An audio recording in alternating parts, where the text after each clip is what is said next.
Hello, everybody. I am so glad to see all of you for real in this hot weather. I'm hoping and praying that you're staying hydrated and that you're staying out of this just seriously bad weather. Vanessa, honey, call me because I've been worried about you. Okay, I'm back. Anyway, what I got going here is Did you get my email? no, baby, but I'm going to look later. Okay, good. Because see, my phone was probably blocked because I was out of service area because yesterday was hamster wheel at National Jewish, the biannual hamster wheel tests. You know, the day full of tests when you go in and you have lots of tests in one day. Oh, Yeah. I was see in my mind. All day at National Jewish. Okay, all righty. But you know what? We're going to talk. Okay, because I have hamsters. Wow. My mind in a whole different way. We are so glad today. We are just really glad to have two seriously separate people who just know so much about pulmonary hypertension, Dr. Jean Elwing and Jordin Rice, who is a nurse practitioner at Dr. Elwing is at the University of Cincinnati, and Jordin is at I'm going to mess up the name, Jordin. So can you say it? I will say I'm not a nurse practitioner. I'm an RN. I'm a clinical RN. So I work with patients all the time, usually with Dr. George, Dr. Dallaby, all the MDs at National Jewish, help get medications, funding, all sorts of stuff, and get people on the medications that hopefully help them live a longer, happier life. So yeah, if there's anything else any other details you want, happy to share, history and PH, but love this disease, will always be here. Find so much passion through people like you. Thank you so much. And I'm so glad that you're here and Dr. Elwing is here. We have a few housekeeping things. First off, can I ask everybody to mute unless you're talking or asking a question? Thank you. We have, today, I'm going to go about the Team Phenomenal Hope first, and then we're going to go right back to our experts. And I'd like you to, if you go to the Team Phenomenal Hope website, we have on there, we have this thing called Learn, Live, Breathe, and it has so much good information about pulmonary hypertension. And I'm hoping that you will go and check it out. Also, if you've ever tried to explain to somebody what it's like to have PH, there is a video. It's not even a minute long, but it shows how lungs react when we have PH. And, you know, it's hard to explain, but this really would explain it. We also, every month, we have a program called the Megan Michelle Hicks Fund for Unmet Needs. And that is a grant of $500. You can get it once a year. And it can be used for, well, you cannot buy medicine with it because that's a federal law. But it can be used for different things, like say your car broke down and you need your car to get back and forth to the doctors, or your air conditioning busted, or you need to buy food, things that are unmet needs because we're so busy trying to buy medicine because it is expensive, and it is expensive going back and forth to the doctors. So that's open on the first of each month. And like I said, it's a $500 grant, and there is no credit check, cosigner, but you do have to have a PayPal account, okay? That's that. And we also want to talk about our Let Me Be Your Lungs program, which is different athletes. And if you know somebody who bikes, walks, hikes, whatever, if they want to take their time and do these things and raise funds in your name, like they will be your Let Me Be Your Lung person.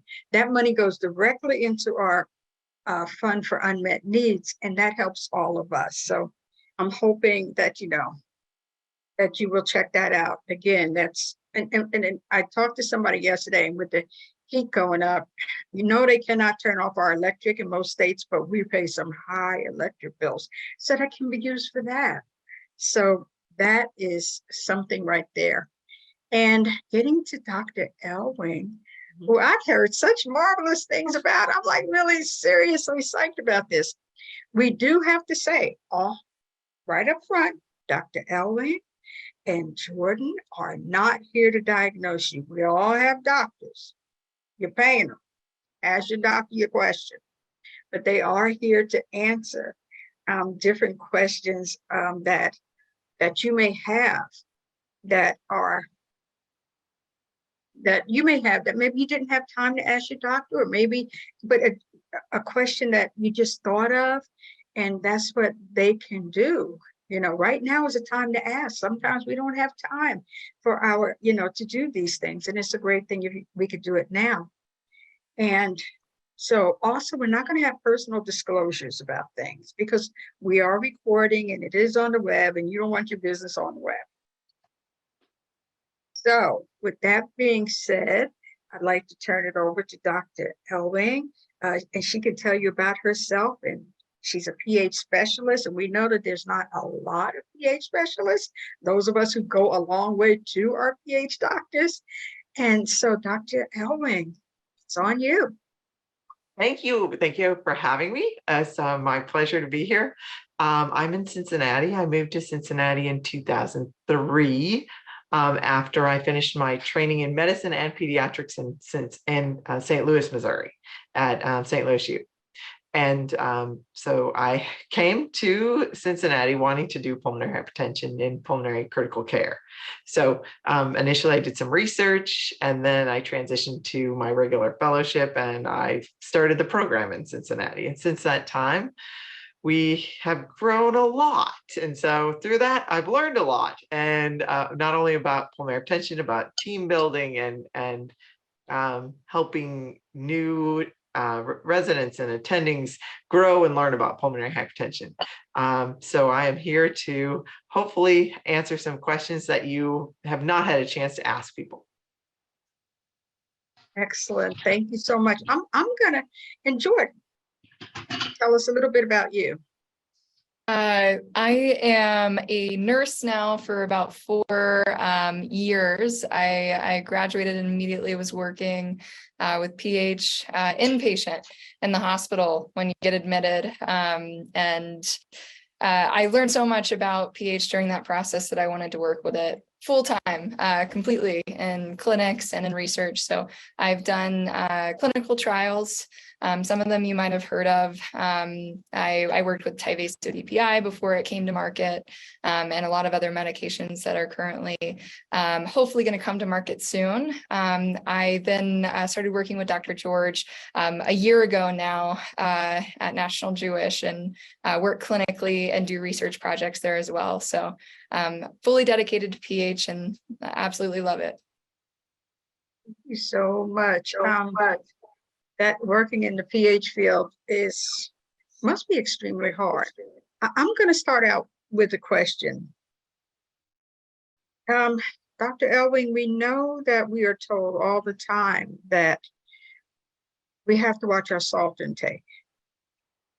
But what I want to know is, and it might be different where you're at, shouldn't pH centers have, or do they have nutritionists on staff for pH patients? Well, that is a good question. And we actually are lucky to have one that we can do consults with. And she doesn't charge. If you have diabetes, you can do a diabetic consult, but usually it's just a phone call or some more informal interaction.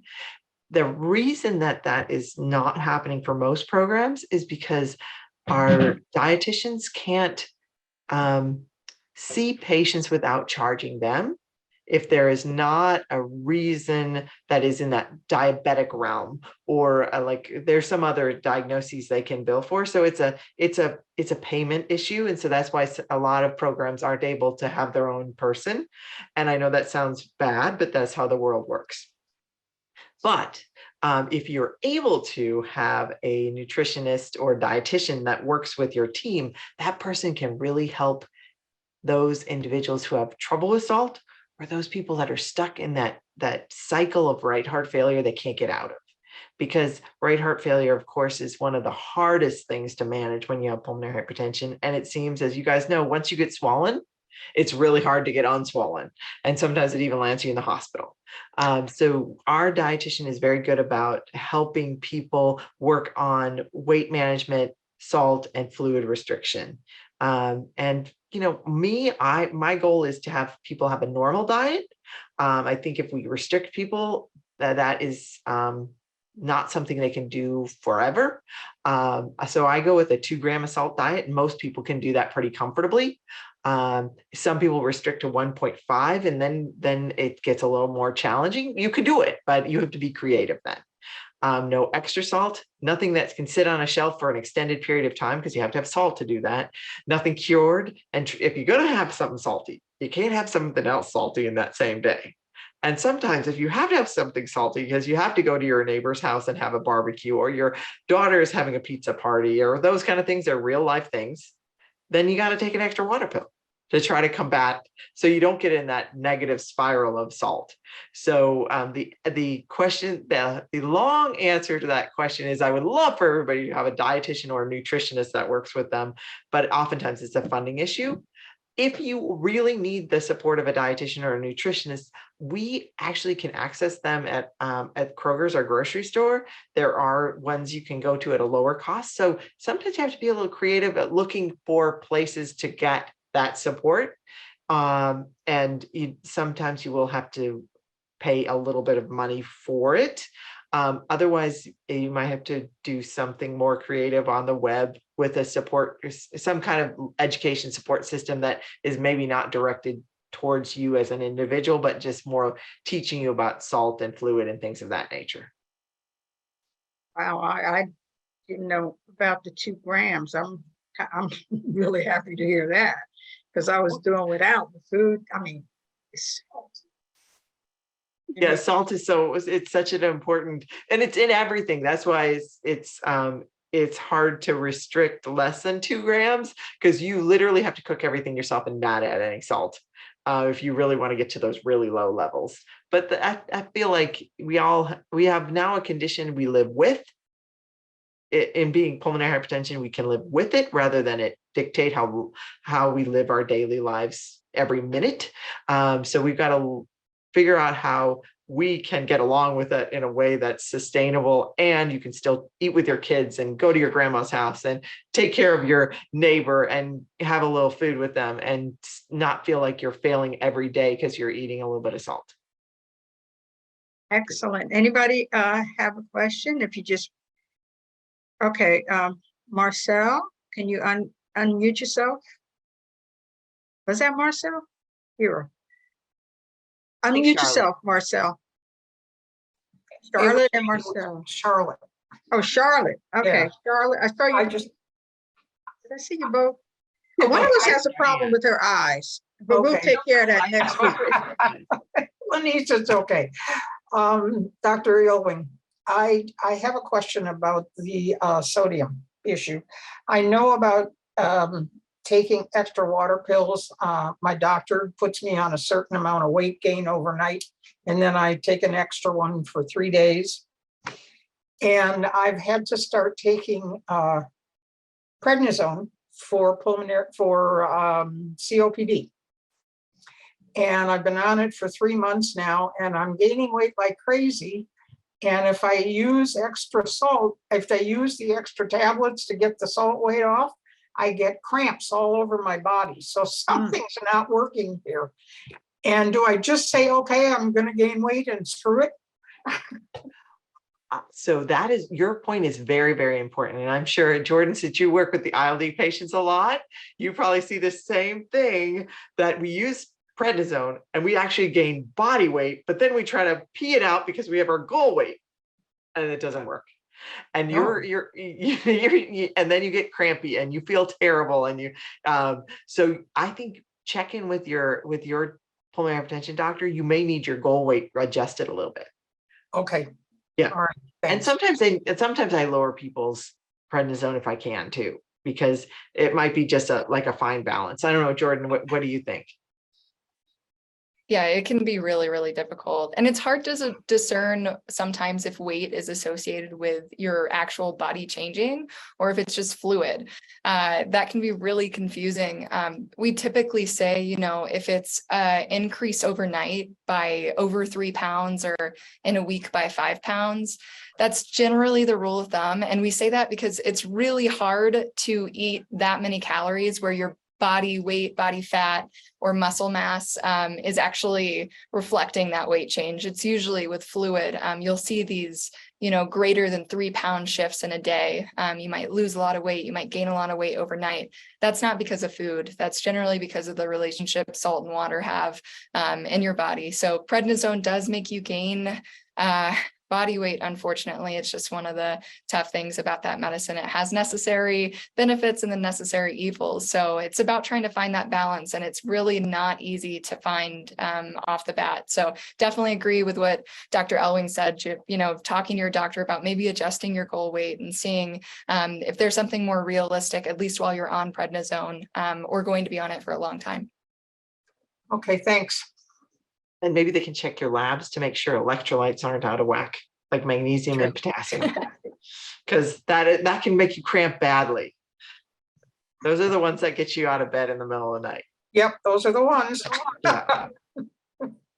Lenise, I think we have Marcel and then Tuffy next. Oh, okay. Marcel, thanks, Kira. Marcel, what's your question? Unmute yourself, sweetie. Unmute. Oh, won't do it. Oh, darn it. I saw It's it come not gonna do it? unmuted before. Oh. I hope you don't expect me to. There you go. Thank God, because I know what to do. Go ahead. What's your question? Now. We can't hear you. We can't hear you. Is your sound up? Is your sound up? She can type it if she wants. It would be her microphone, not her sound. Or microphone? Oh, thank you. You know what? We're going to come back to you, Marcel. You want to, Tuffy, you want to go? And I'm going to send a quick text to Marcel. I was just going to ask Dr. Elwing if it had anything to do with potassium, but then she answered it. Because usually I find when I start cramping, I need some potassium. So keep that in mind also with your doctor.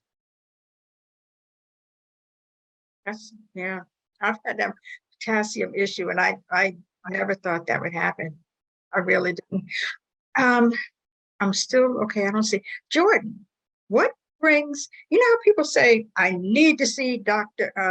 I need to see Dr. George. I need to see her today. What are some of the emergency situations that you bring people into the hospital, into the office for right away? See, I think our institution is a little bit different in how we operate because we don't have a direct inpatient a bed, in National Jewish. We use a different sister hospital where we'll usually have patients admitted for a time. And usually those reasons, those emergency calls are because of fluid overload. Let's say somebody calls, they've gained 10, 15, 20 pounds since we last spoke, and it could have been 2 weeks ago. That's a really large amount of weight to gain, and it's really hard to lose just with water pills alone. Sometimes we do have to diurese people in the hospital. It can take a few days, if not longer, to get them at a better balance. But sometimes it's not as simple as just fluid, it's not just a mathematic formula. It's a lot of things going on. You feel worse. You don't have anything that's necessarily you could point to of why you feel worse. You're not sick. You're not this or that. You just don't feel good anymore. Or medication just feels like the side effects are not or the benefits aren't outweighing all these negatives of the side effects. So there's a lot of reasons why somebody might need to be seen emergently. Sometimes that requires hospitalization. Sometimes it just requires getting in with our nurse practitioner or seeing your doctor. We try to make that as easy as possible. Of course, it can be really difficult. We have a lot of patients to providers, so we can't have everybody come in on the same day. So we always have to triage patients. That's how it works in, any type of practice, not just PH. They do it in the emergency room. That's why sometimes you might have to wait a few hours until you get a bed there. And that's just the reality of how medicine is right now. We just don't have enough providers for all the patients, but we do try to prioritize requests and really try to ask a lot of questions of how somebody's feeling, to get to the bottom of maybe a reason for that. If they do have to be hospitalized, we do it quickly. And if we could do it outpatient, which most people prefer, we could do that as well. But it's all about communication, communicating with your nurse, communicating with your doctor. We can be liaisons for your doctor because I know they can be hard to get a hold of sometimes. So communication is always key, especially if you're not feeling great and you need help. You do need to reach out to your PH specialist. Absolutely. Absolutely. Anybody else have a question? Before am I echoing? Yes. Anybody else have a question before I ask? Well, I do have something to add to that. Good. The line issues or the infusion medicine issues are always an emergency. So if you have a Always. problem with your pump or your line or your infusion site, that's something you always want to call about. And if it's an interruption in medicine, you just want to go straight to the ER because that's something you need to stay well, and waiting might get you in trouble. Oh my That God. makes sense. Yeah. So I didn't if even- people aren't on infusions, that may not sound like what are you talking about? So the people who are on a medicine that's through a special IV that continuously puts medicine in their body, like treprostinil, the brand name Remodulin, or epoprostenol, brand name Veletri, that's infusing into your body all the time. You need that for your heart to work normally and you to breathe okay. And so when it's interrupted, maybe the line came out or it broke, or you snipped it in half, or the end came off, or the pump malfunctions, that's a time when we want you just to come to the emergency room. And just to emergency room that can help you. And sometimes even your EMS will put a special IV in, just a regular IV, and hook you up to your medicine so you can keep it infusing. The Veletri medicine, the epoprostenol medicine, is very short acting, so we got to get it fixed fast. The treprostinil medicine, the Remodulin, gives you a little bit more cushion. It doesn't take the risk away, but you at least have 3 to 4 hours to get it going back in your system. And if you can get it going before that, is much, much better. But that is one thing where everybody's got to pay attention and take care of you. The infusion under your skin, if your pump malfunctions, you have a little bit of time because that's treprostinil, longer half-life. And you could probably call somebody, they could troubleshoot you with you and get a new pump. And because you always have a backup, get your new pump going, get a new site if you had to, and get your medicine going. And maybe you won't have any problems. You could handle it at home. You might call Jordin, your nurse coordinator, through your group, or you might call the specialty pharmacy, whatever way you do it with your PH doctor. But that is a situation we really want you to go to the emergency room for, or go with that normal path you would if you have a little time, like with sub-Q. The other thing is, if you're really breathless, or you have chest pain, or you feel like you're going to pass out, or you feel like things are really negative, then you can call your doctor on your way, or you call your doctor and call 911. So we want you to be aware that there are certain things that happen that we don't want to mess around with. Last, I had, and I never thought about it before, but we could become also too much fluid, but too little fluid. Yes. At the same time. And I'm thinking that lots of times not having enough fluid is when you have the cramping. Would that be correct to say that? Usually. Usually? Okay. Yeah. But you could have a cramping because some people have a lot of arthritis and different things. Like sometimes things can throw you off, but a lot of times when you're dry, when your fluid is low, you would get more dry muscles and cramping. Or if your electrolytes, you could be really swollen and your potassium be really low and still get cramping. Lord. I know. It's like a moving target. You gotta you really gotta learn your own body and know, like, I think I'm dehydrated. Exactly. Here, you said there's We have something a in the question chat. in chat. Yeah. If your pump delivery is interrupted, what would happen and how long until you would notice symptoms? Ooh. Jordin, these are the calls you get. Yeah, it's I get some of these calls quite a bit, and they're always scary to receive. They're the ones that make your heart beat a little bit faster than others. It really depends on what medication you're on. Like Dr. Elwing was saying, Remodulin and Velletri are different in terms of how long they last in your system. Generally, though, it really depends on when your line is pulled or when it's interrupted. I've had some patients that happens in the middle of the night.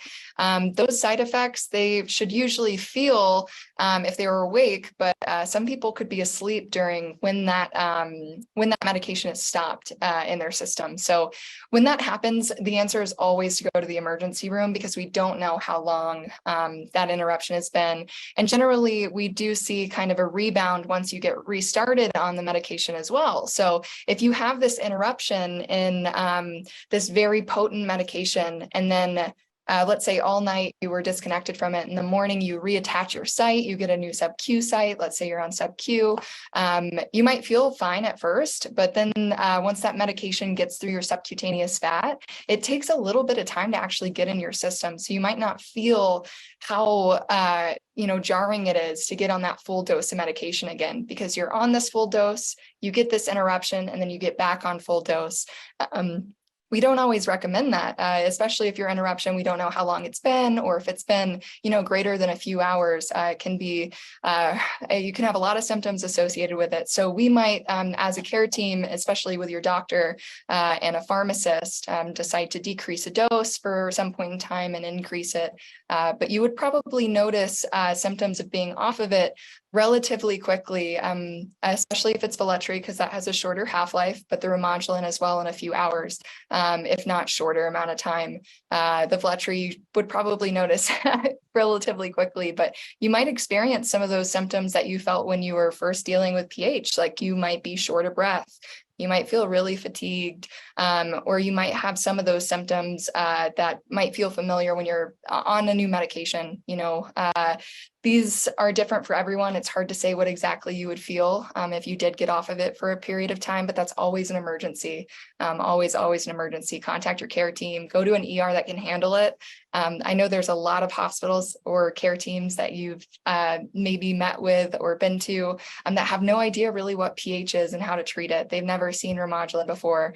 That can be really, really scary, especially when those are the people you trust to deal with these situations in an emergency. So make sure you go to the right place. And if you're not sure where that is, definitely figure that out beforehand, before running into an issue like this. It's definitely something you should establish with your care team. And Dr. Elwing, I don't know if you have anything to add to that, but definitely a scary situation that you need help for if you do get disconnected from an IV prostacyclin. I think those are all really important points, and your EMS folks can be really helpful because they can restart you if you're at a distance, like you're not going to get to a place that can have that medicine and deliver it to you in a meaningful way. Like they might have an IV and they might have a Remodulin on their shelf and they don't know what even to do with it.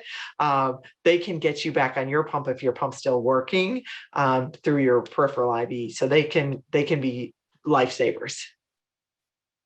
I actually have something to add to that. When we moved to our new apartment, we actually contacted the local fire department and EMS team and let them know that not only am I here, but I have a pump that they shouldn't be messing with if there is any issues.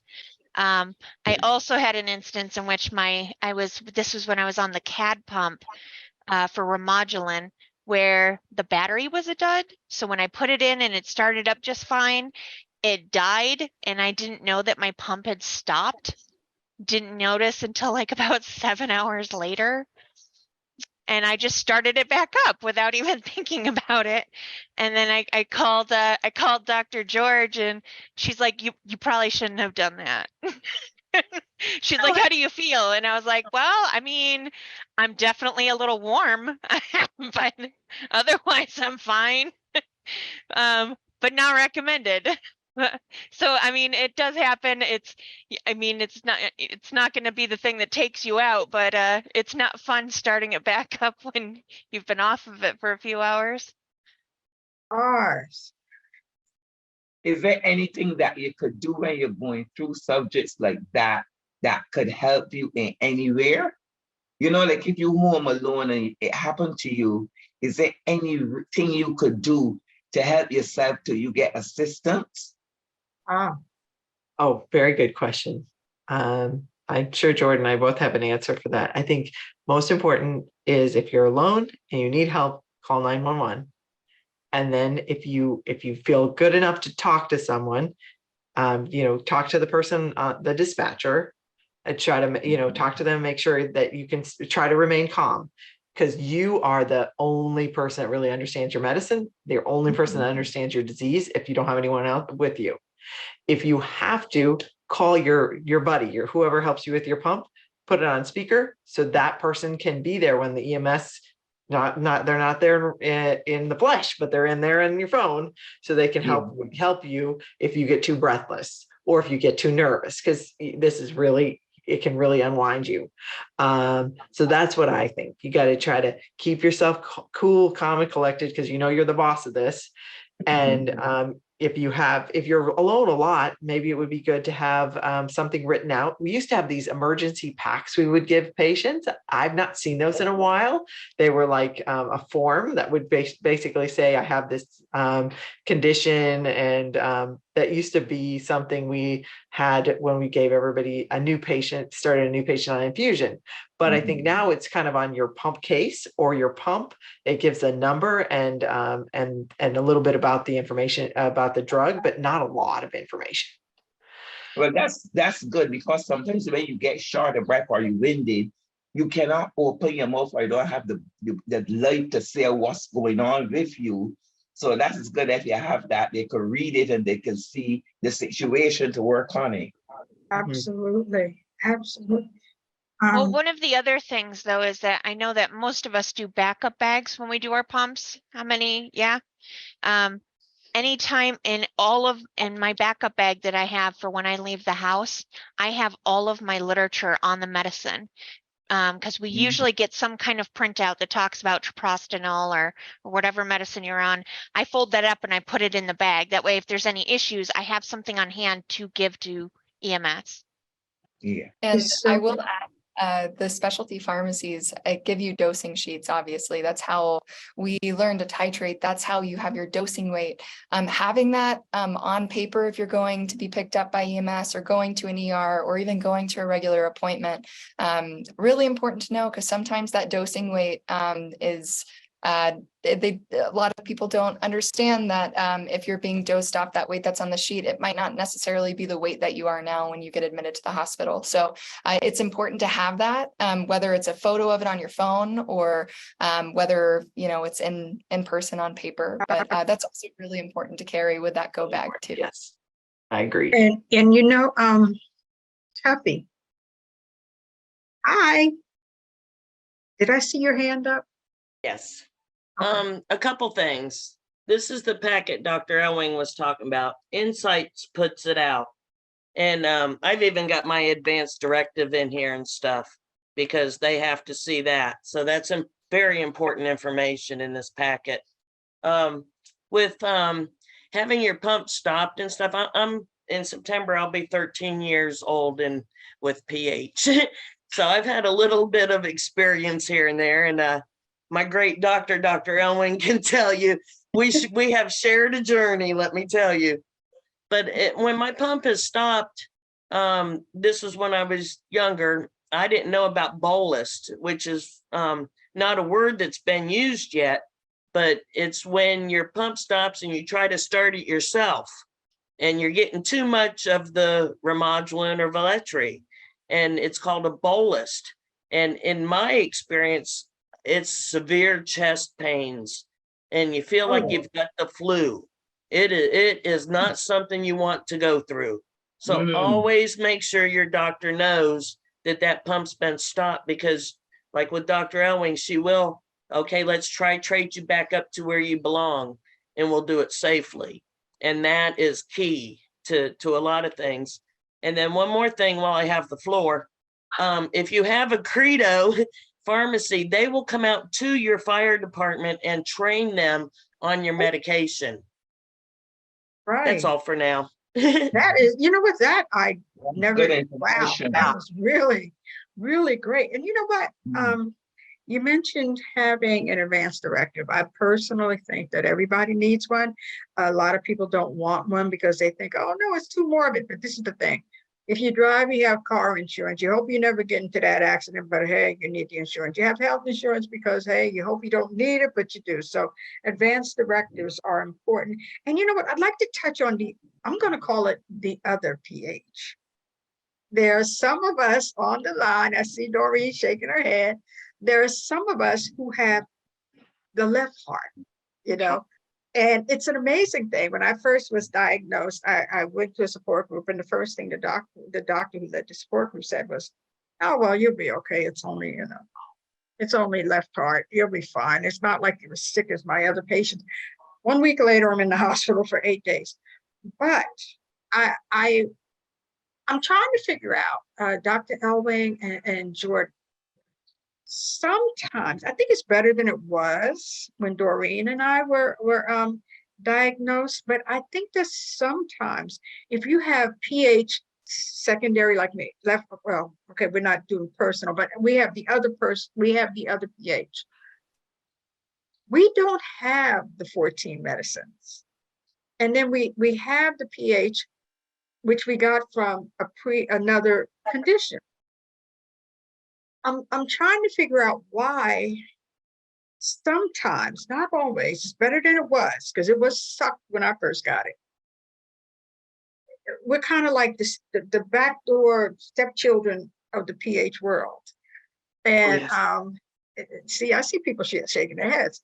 So Dr. Elwing, what the heck? We're okay. For some reason, that pulmonary hypertension due to left heart is not been paid attention to before so I know I came in right at the hour because one of my gentlemen I work with, he is working on trying to understand how better to understand what your risk factors are, what actually tells you if you're going to have a problem when you have pulmonary hypertension due to left heart disease. We don't understand it very well. Not a lot of people are researching it. I think that it's going to start going though, because of those new medicines, the SGL2 medicines like Farxiga is the name brand. They have some fancy generic names, but there are some new medicines that help heart, kidney function, and diabetes, and they can be used for multiple things. If you watch TV, you'll start to think that those drugs may cure everything, because their commercials are they're frequently, but at least we have something that's been now shown to impact outcomes in people with diastolic dysfunction or stiff left heart, because up to now we had nothing that was moving the needle. And I think that's why it didn't get any attention, because people saw it, they ignored it, and they went on, and they thought it was something that, oh, no big deal. But it's not. It is a big deal. It is something that can affect how well you live, how long you live, and how active you can be. And I believe, I'm not sure if it's right though, but I believe that if we can get it under control and keep your fluid right, keep your sleep apnea treated, keep your weight where it needs to be, keep you exercising, we can change the natural history of it. I feel like we can modify it. But I do think that if there's a point where you get so sick from it, it's very hard to get better. So do I think we need to look at it differently? Absolutely. 20 years ago, we could say, oh, that was the better form of pulmonary hypertension. But no, we can't say that anymore. We can't, because all forms of pulmonary hypertension affect your life in general, right? It doesn't matter if it's from sleep apnea, if it's from having a blood cancer, from a blood clot, from pulmonary arterial hypertension, all of them impact your life. And so I think that we have to look at that differently, but very important. And we need some young people to research this. I'm working on that. Thank you very much. I noted Jordins. Yes, that's the same group of medicines. Yes. Oh, okay.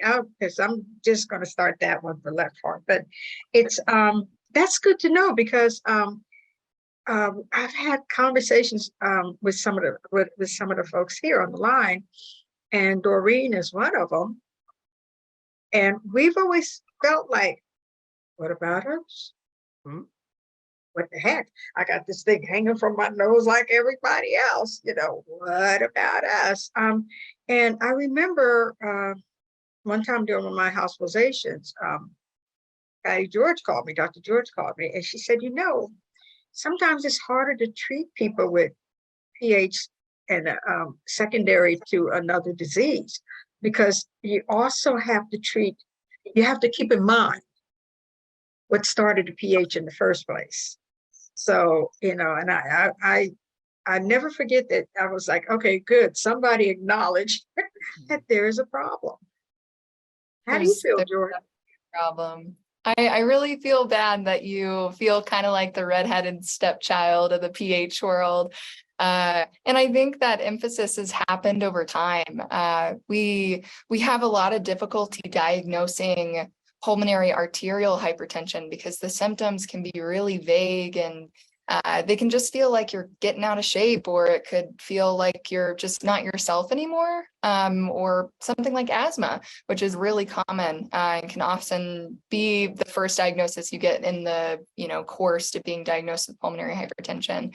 And part of that is because we don't have a lot of ways to diagnose it besides, a echocardiogram that focuses on the right side of the heart and the pulmonary artery. A lot of places that do echocardiograms, they might not look at that. They might be left-sided focus because that's where a majority of patients have their issues.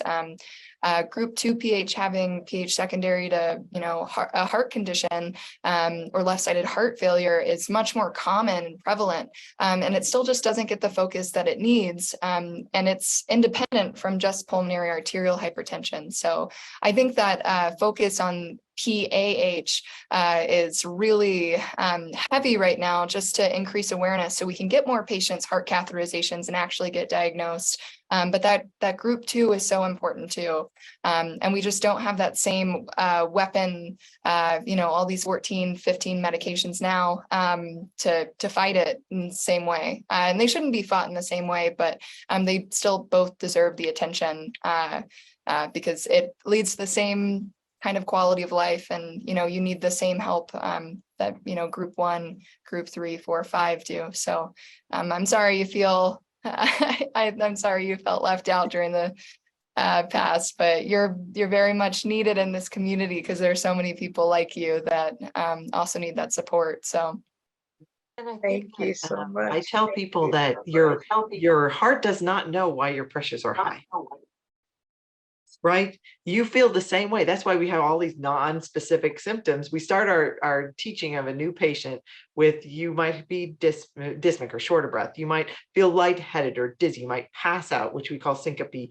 You might have palpitations. You might swell. But all we know is the right heart is seeing too much pressure. It doesn't know if it's from HIV or from a blood clot or, the myriad of things. I mean, you can go on and on and on about all the things that can cause pulmonary hypertension.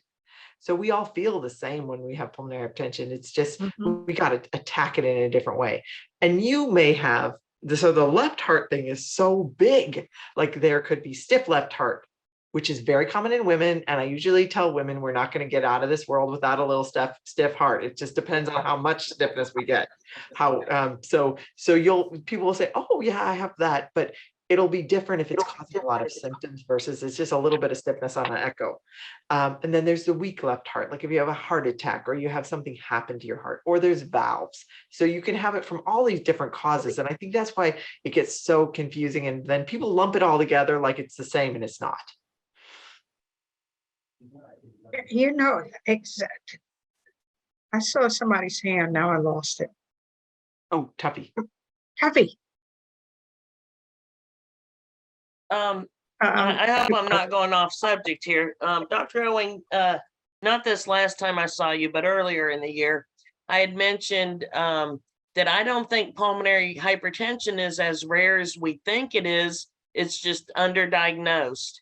And can you share any further about what we talked about or anything? Because I forgot to ask you last week. No, I think that is absolutely true. And sometimes I say we were having a pandemic in Cincinnati because we always have so many new cases. Like we were literally on the call with like 7 or 8 new patients in the hospital right now. So it's like and they'll have all different kinds of pulmonary hypertension. But if you put all the groups together, it's the 3rd most common cardiovascular syndrome. So it needs attention, so much attention, and people frequently ignore it. And it's because up to recently, in the last decade, have we really been able to tease out like the types that we have and how things are managed differently. Go 10 years in the future, the work that many people are been really working on, like understanding how Tuffy, your pulmonary hypertension may be different than Charlotte's pulmonary hypertension, or how it could be alike. And understanding, even though Charlotte said she had COPD, and I know your history, Tuffy, and you're on a pump, even though things may be different sounding, they might be more similar than when you look at Kira's. So, I think we're going to understand a lot more. Right now, we have this big group of pulmonary hypertension, elevated pressures, to define this disease. And we have these man-made groups. They're man-made. Our bodies didn't make them, that separated out PAH from pulmonary hypertension with left heart disease to pulmonary hypertension with lung disease to clots to a miscellaneous group of people. And maybe those miscellaneous people really act more like the left heart people, or the COPD patients may act more like the PAH patients. But we didn't really understand that when we made those groups. We made those groups to try to target a group of patients that may benefit from a certain kind of medicine. So that's why they're in existence. We think certain groups act alike, but I'm telling you, there are going to be more information over the next 5 to 10 years that's going to kind of blow our minds with all the work that's being done on genetics and proteins and pathways. And I'm sure, Jordin, are you in those studies with proteomics and everything? Yeah, I'm submitting a paper next week regarding genomic testing and treatment in pulmonary hypertension, because we really under test, and that's for so many different reasons. I mean, it costs so much, and we just don't have the resources all the time at certain facilities, and or the know-how, to get there, the time to do it, the support staff to do it. So we really think. I kind of look at pH similar to, if I'm explaining it, to a patient in layman's terms, cancer treatment nowadays is really targeted per patient. We have a lot of different therapies, and not every therapy is right for everybody. It's very individualized. And I think at one point, hopefully in the future, I'm hoping, in the next few years, we start to see that movement, but we start to treat patients with pH in that same way. We have more targeted approaches, and it's a little bit more scientific instead of, we call it kind of dirty pH now, where you have multiple groups. You have this manifestation of group 3 and 1. And I think genetic testing is going to be a huge component of how we help patients in the future. But that's really, that's kind of advanced for what we're doing right now. Right now, it's a little bit of trial and error with some medications, which means you might have some side effects from medications. It might not be a good match for you. And that's why it's so important that we communicate that with people up front, because that's not easy to understand. I barely even understand it, and I've been working in it for a few years. So I can't imagine what weight you guys have on your shoulders when you're told all this information, and you're told there's hope in the future, but it's really hard to understand all the things that are coming out. And I'm optimistic, though, we're going to have more targeted treatments moving forward, especially as we learn more and more about how genetics play a role in pulmonary hypertension. It's exciting to me personally. So I hope that we're going to get there one day. That would be so incredibly lovely. Kira, is there a question in the chat?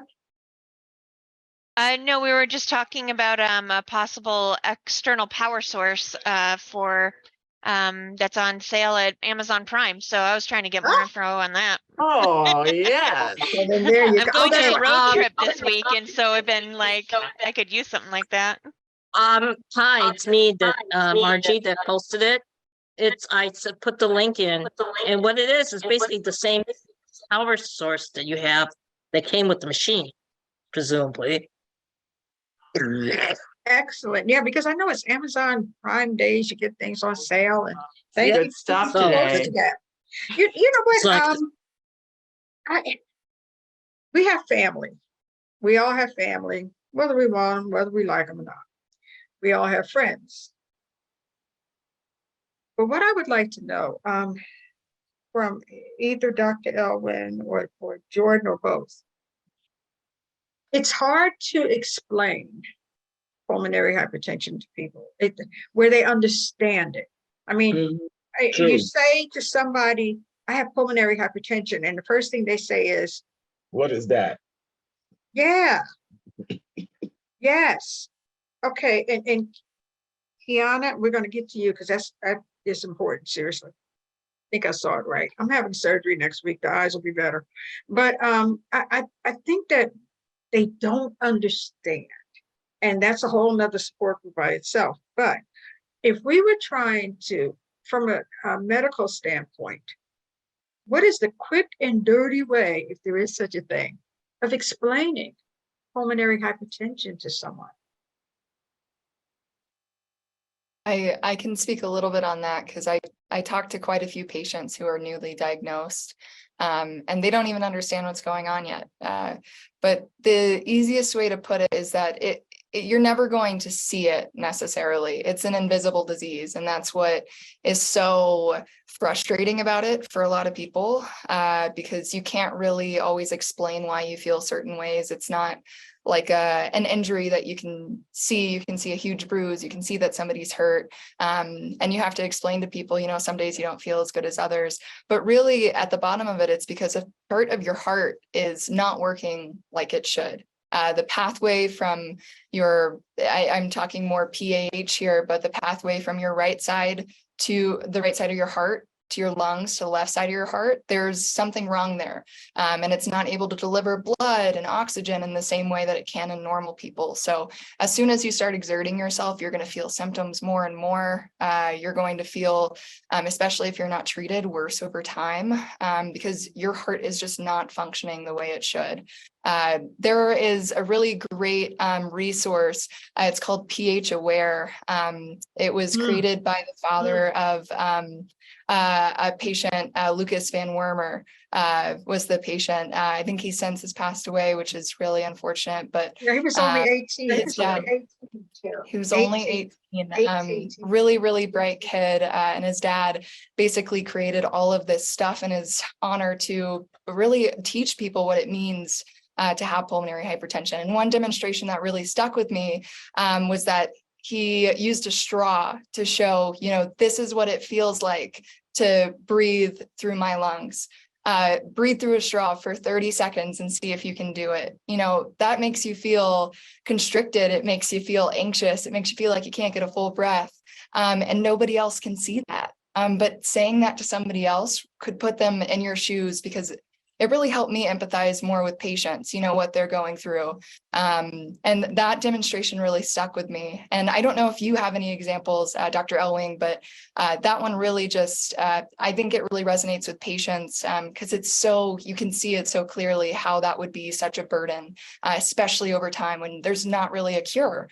There's very rarely even a good treatment that can take away those symptoms. It's more about maintaining what you have in a lot of cases.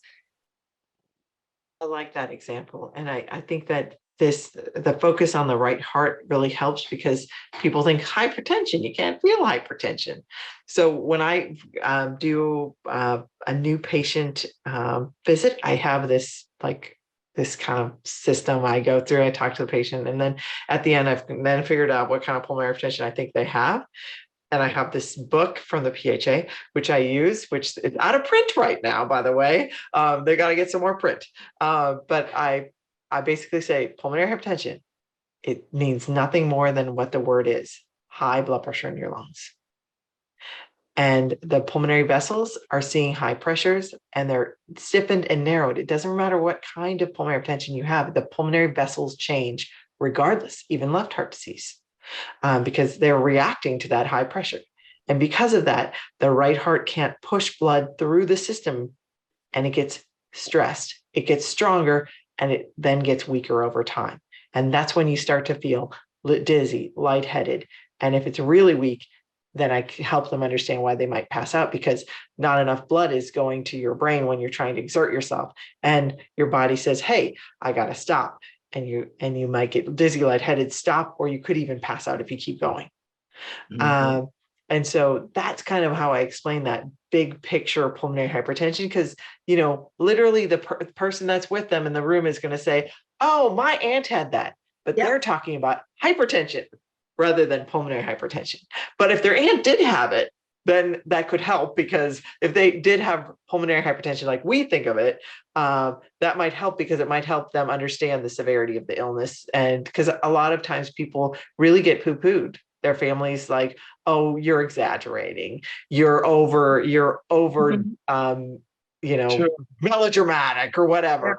Yep. And that happens more than you would like to know. And sometimes nobody comes to those visits, and the person's always by themselves until they're really sick. And then they're like, oh, I really wish I knew how sick they were. So I think that's because, as you said, it's an invisible disease. It's sometimes underappreciated by the people who are closest to you. This is so incredibly true. And that goes into, am I saying you're right? Unmute yourself, Ms. Tucker, for a minute. Kiana? Could you unmute yourself for 1 second? Okay, you can't. She has Kiana gonna be had a short. question. There, can Here you she hear is. me? Uh-huh. Yes, Okay, cool. Hi. you had a question about Um, mental health?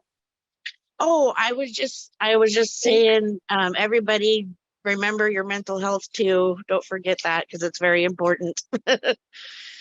I tend to forget sometimes to take care of that, and it affects you just as badly as the physical aspect. So try to remind myself. We all do. That's a really important thing. And I think that there's Yes. so knowledge is power in terms of your mental health, understanding that you're going to have good days and bad days. And as I remember, how I talked about the salt, that you're failing everything. You can't even keep your salt under control, right? That's the thing. You cannot get that negative. You've got to think positive, because you get those negative thoughts in your brain, and then everything becomes overwhelming.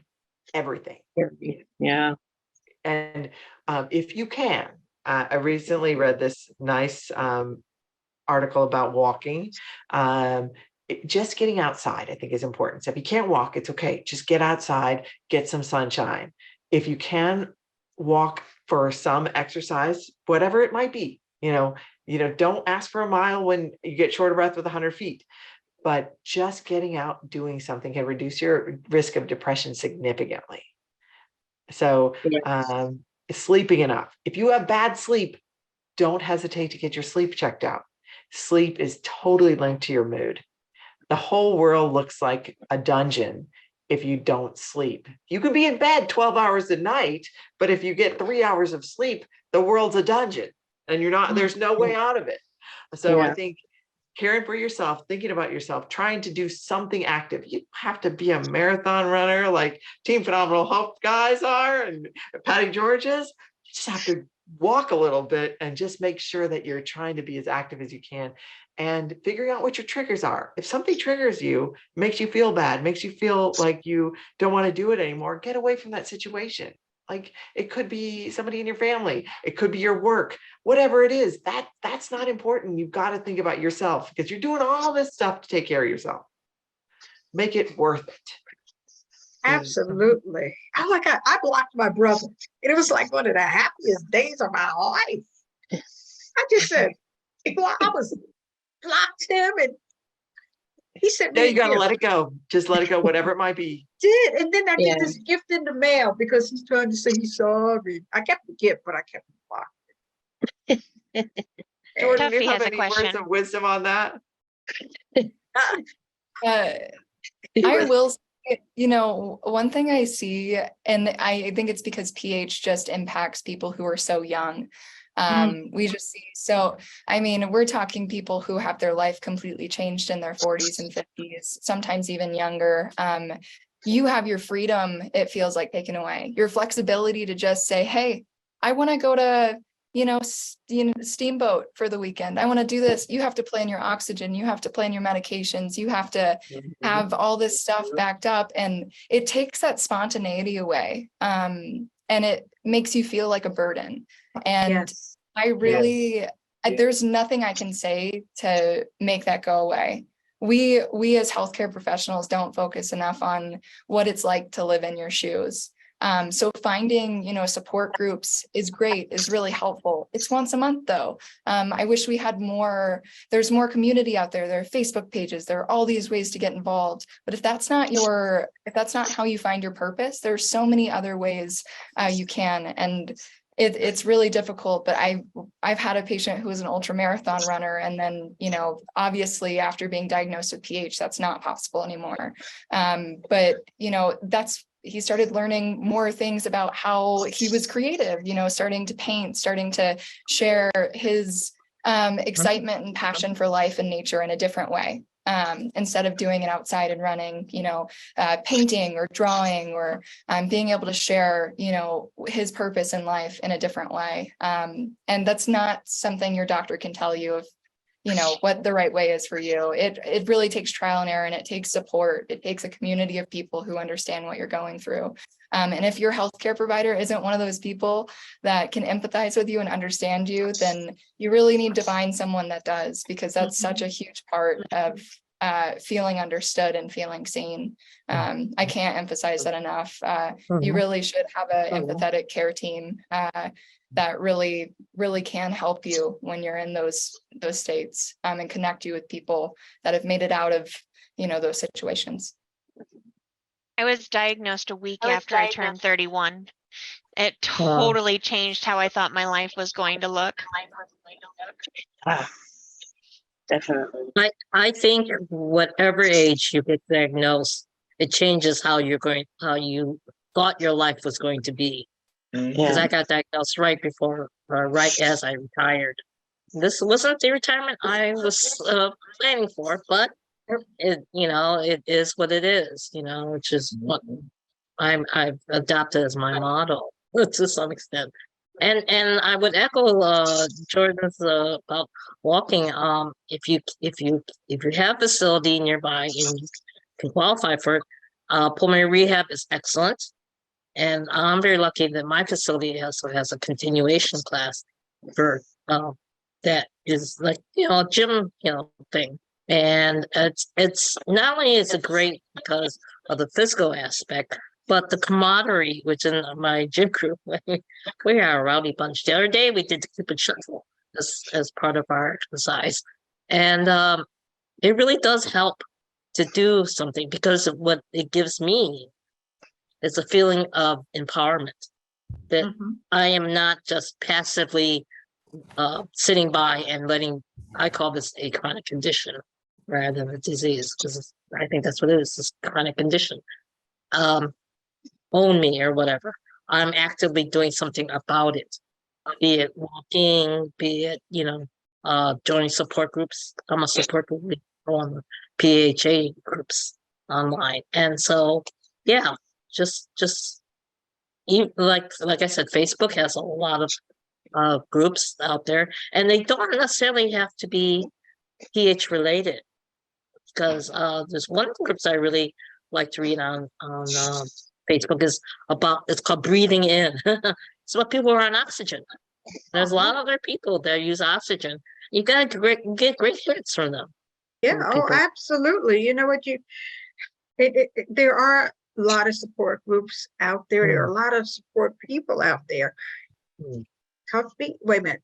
There's two things going on here. What am I looking at? Tuffy has her hand raised, and Kira, could you look at the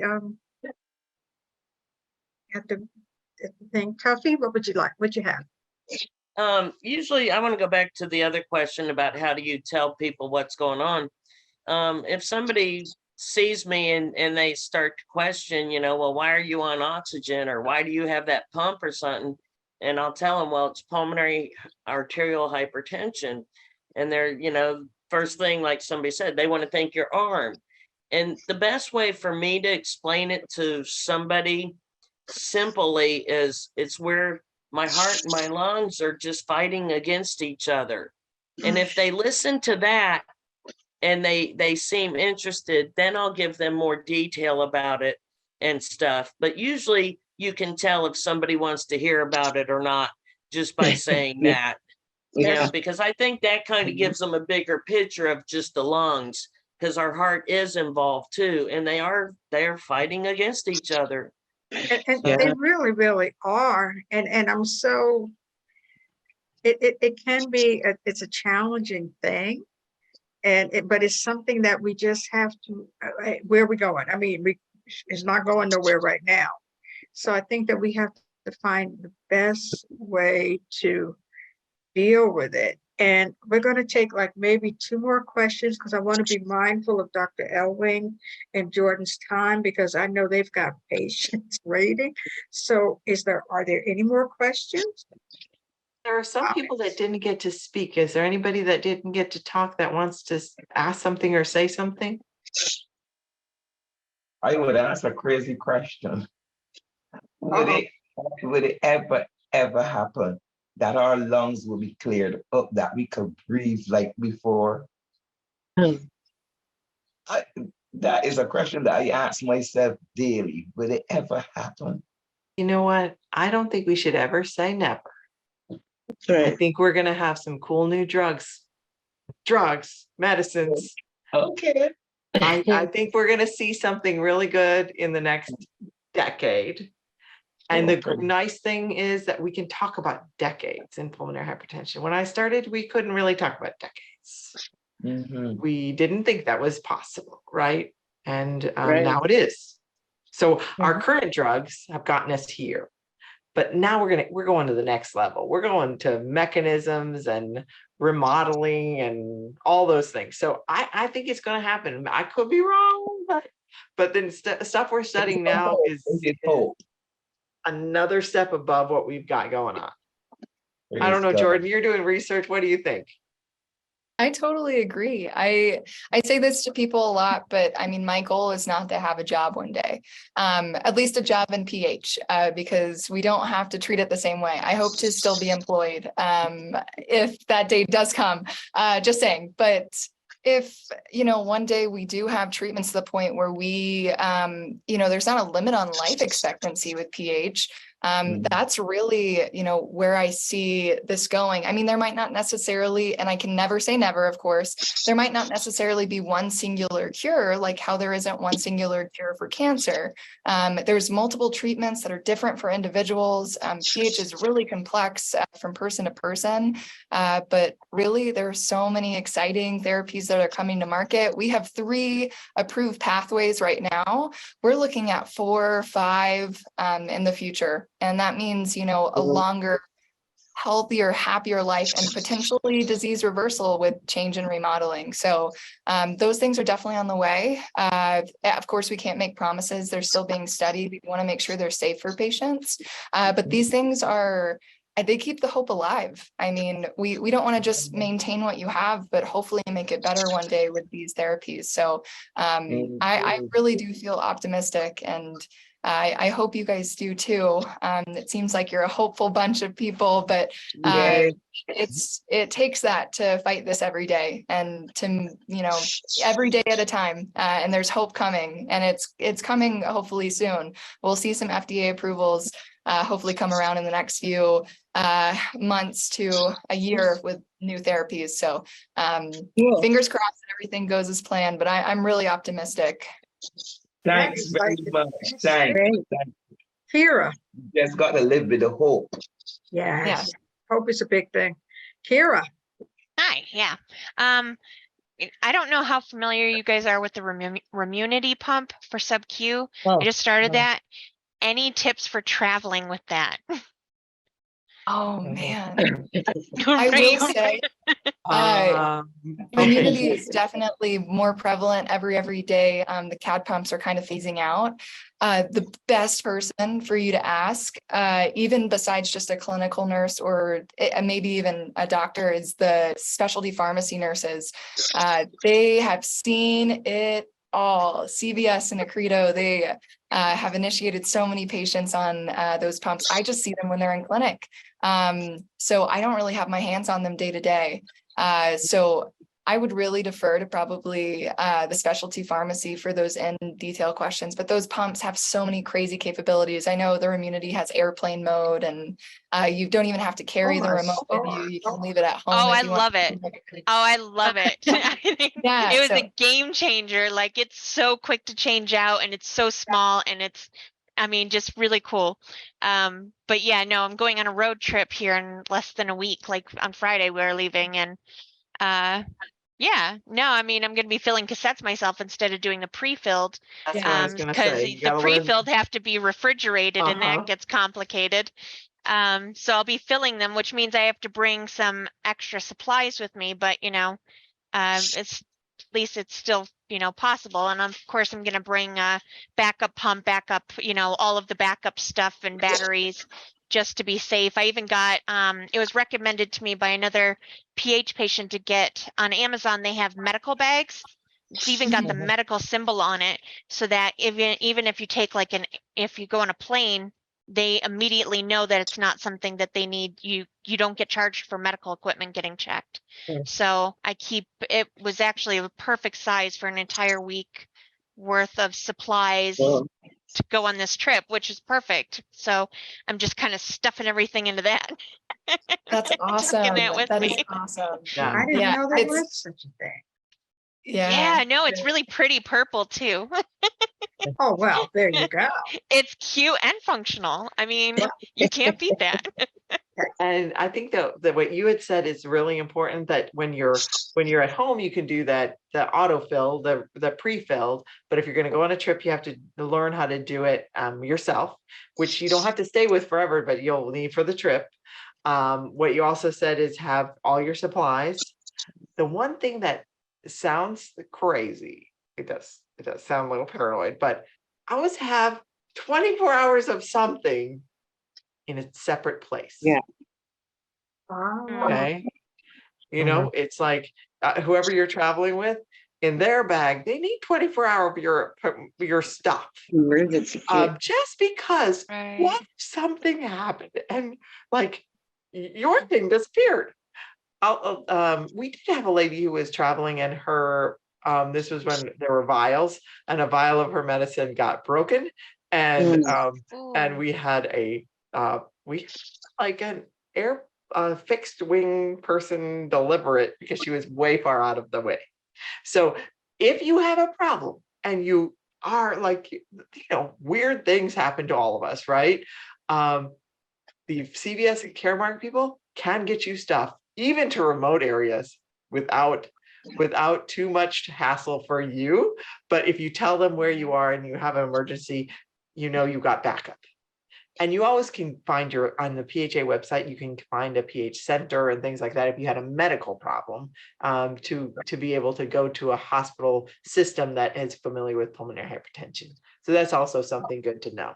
Like if you're going to go to visit your grandma in California, then you would just want to know which places have a PH center. So if you had something you needed to address, you could go there. You know, on that note, I want to also tell people not to do the dumb thing I did. You know how we all get those little pill things? We can put this day, Monday, Tuesday, Wednesday. Don't get those things. Something happened to me, and there was the pill thing. Well, I know what the pills are. I know what I take. But my sisters were like, well, what is this? And I wasn't able to tell them. It was the dumbest thing ever. When you travel, take your medicine in the container. It is there. It tells your dose. It tells your doctor. It tells your pharmacy. It has information. To put it in that little Monday, Tuesday, Wednesday, Thursday, Friday thing, that's for you at your house. And really, that's not even great at your house, because I mean, like if you fall out on the kitchen floor, who's gonna know? So I threw all mine away. And that's the first thing they give you at conferences, one of those little things. But I threw mine away after that incident because nobody knew what the pills were. What is that? So I'll also say you can get Definitely get a longer fill if you ask your doctor's office. We can send more tadalafil, Adempas, whatever you're on, if it's specifically really orals. I've had a patient recently, I'm sure you guys are all aware of the tadalafil shortage that is impacting a lot of patients. If you're on that medication, there are pharmacies Really? that are having a lot of issues getting it. It's usually through like Walmart, King Supers, just depending on what grocery store chain you use near you. But they're having a hard time getting that source. So when you get back from your trip and you have 5 pills left, you need to reorder as soon as possible or try to order before then. Especially with these shortages happening, we have no idea when they're going to hit with certain medications. Hopefully they won't be a problem for long, but it can put you in a bad spot and maybe get you a few days without the medication. And that does not make anybody feel good. And it's not good for you. It's not typically, deadly. We can usually get somebody the medication in time, but just communicate with your doctor's office too, especially if you're going to be out for a long period of time. If you're going on vacation for a while. I think Your here's Decibite is also can go on there. vacation. We just got to know all these tricks and tips and plan for all the fun in the world. Have your plan for anything crazy that happens, because that's life. And if those things never happen and you overplanned, yay, right? Yes. So my daughter went to vote yesterday, and early voting doesn't start till today, and she was so embarrassed. I was like, yeah, better early than late, Hey, she was ready. And you know She what? was ready. Your Decibite for some strange reason is also hard to get. I'm not even sure. Does anybody else have a question or a comment? Okay, Dr. Elwing, Jordin, thank you so much. I've learned a lot, and I don't feel like the redhead stepchild anymore.